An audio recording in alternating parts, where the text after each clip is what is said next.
Hello and welcome to Seph's Figure Collection, and today I'm following the trend that everyone's doing at the moment and I'll be discussing my pre-orders for 2022. Just because, algorithm. But honestly, I just want to share the cool figures that I've got coming this year and get your opinions on them and just see what other people are pre-ordering as well. Just get a discussion going in the comment section. So if you're pre-ordering anything that I mentioned in this video, make sure to mention comments, hey, I'm getting this too, or if you're getting something that I'm not, tell me in the comment section and tell me if I should waste my money on it. But anyway, let's make this a snappy video. So the first thing I pre-ordered for this year is, well, for January this month here, and that is the 1/8 Azusa figure. Azusa being the main character of I Kill Slimes for 300 Years and Max Out My Level, which is one of the best Easter eggs ever made. Don't at me about that, I love the show. This was my most anticipated figure of last year. Then it got delayed to this year, so it's now my most anticipated figure of this year. Mainly because she looks stunning, and she's going to go on the same detail shelf as my CA Works Megamine, so we're going to have two witch lollies on the shelf together, and it's going to look superb. And she is just a stunning figure. Well, the pictures are stunning. We won't notice when she gets here, but she should be arriving this month, or next month, sometime, so I'm very excited for her. February has my first pop-up parade of the year, and that's the Yoko pop-up parade from Gurren Lagann. She will look great with my Kamina and my Simon whenever they arrive, because they're still getting C-mailed over, so I hope they arrive soon. Hopefully before Yoko, because that would be weird if Yoko arrived first. The other figure we have coming in February is the Belfine Ashley Mina figure from My Hero Academia. I love the Belfine My Hero line, I've wanted them for so long. And as soon as Mina and Momo got re-releases this year, I snapped them up immediately because I love this line. I know some people don't like the Belfine My Hero line, but I love them. I love the bases. I think the bases are great, and of all of them, Mina's my favourite. So I'm so happy that I'm finally getting the Mina scale because it's incredible. March has another Trigger pop-up parade. Well, I'm not getting the argument of whether Gurren Lagann is technically Trigger or not. But anyway, we have a Ryuka pop-up parade from Kill la Kill. Finally getting a Ryuka figure. Don't know how I don't have one yet, but finally getting one. And the other figure for this month is the Figure Art Zero. It's the Ryuji from JJK. Figure Art Zero figures are stunning. They are often better than scales.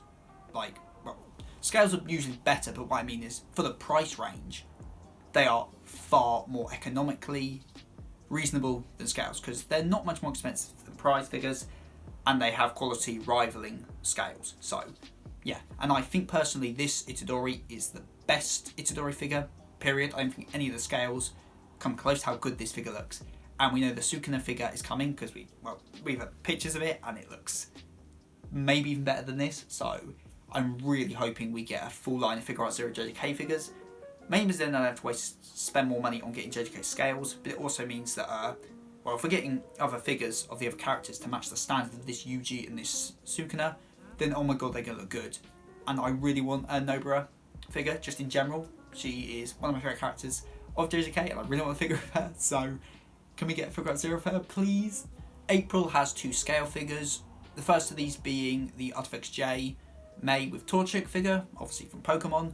I love the Artifacts J Pokemon series. I haven't got any of them yet, just because, oh my god, they cost so much on the aftermarket. It makes me sick. It's horrible.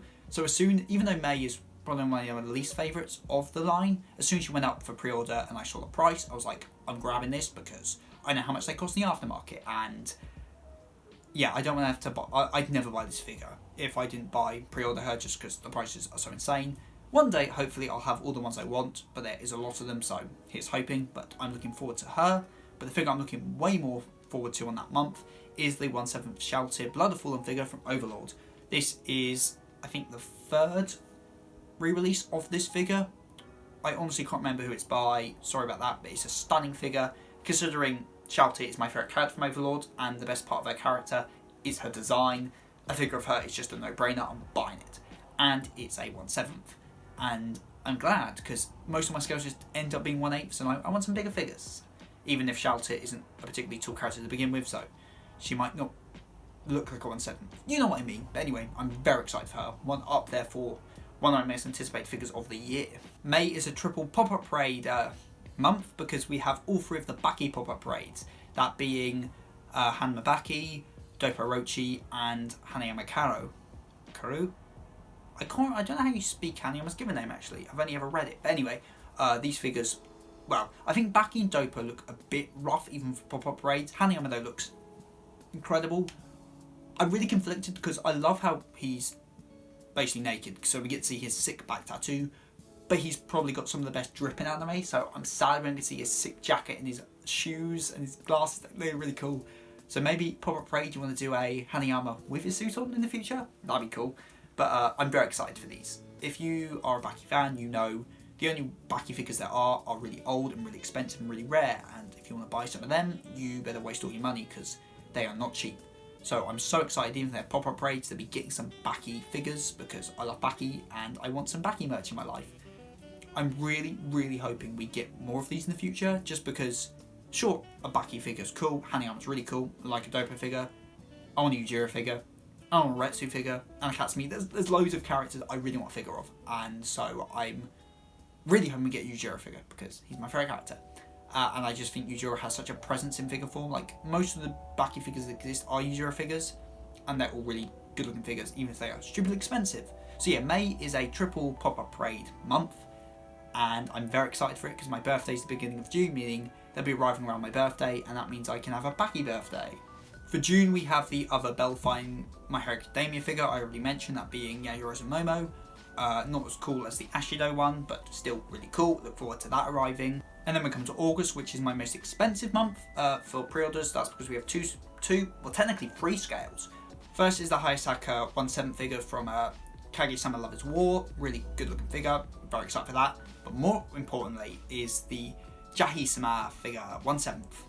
The reason it's so cool is it's actually 2 figures. It's a bundle figure. You get the adult form and the child form of Jahi.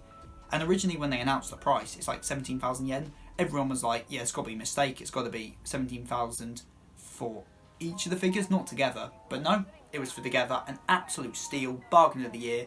I picked him immediately because I love Jahi-sama. I wouldn't say it's one of my favourite animes of all time or anything. It breaks my top 100, I'm sure. I don't think it breaks the top 50 by any means, but really good show. I really like it, and I'm glad to get some cool figures. My only complaints being that Child Jahi doesn't have a Crocs on, which is an absolute disgrace. And I know people really go on look at Jahi's knees.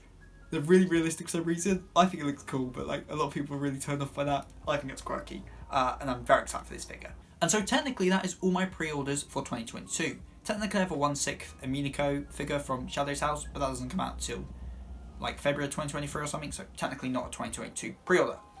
But I'm very excited for all these pre-orders. My most anticipated figure is Azusa, then maybe Jahi. Shout is up there as well. There's quite a few figures I'm very excited for. I'm sure I will order more. As you can see, the latter half of the year is very free of pre-orders, and so I'll probably have a few more as more figures get released this year, with their release dates being later in this year. And of course, because modern times, I guarantee that nearly all these figures will actually be delayed, and they will not come out in the months I said they will come out, because that is just the way with figures. Which is a blessing, is a curse. It's a blessing because it means you have a month extra to save up the money, but then the curse is you've then got to wait longer for the cool figure. So, what are you going to do? So that was there. I've followed the algorithm. That is my pre-orders for 2022. I hope you enjoyed the video. Okay, everyone, thank you so much for watching. Let's go over to the end screen.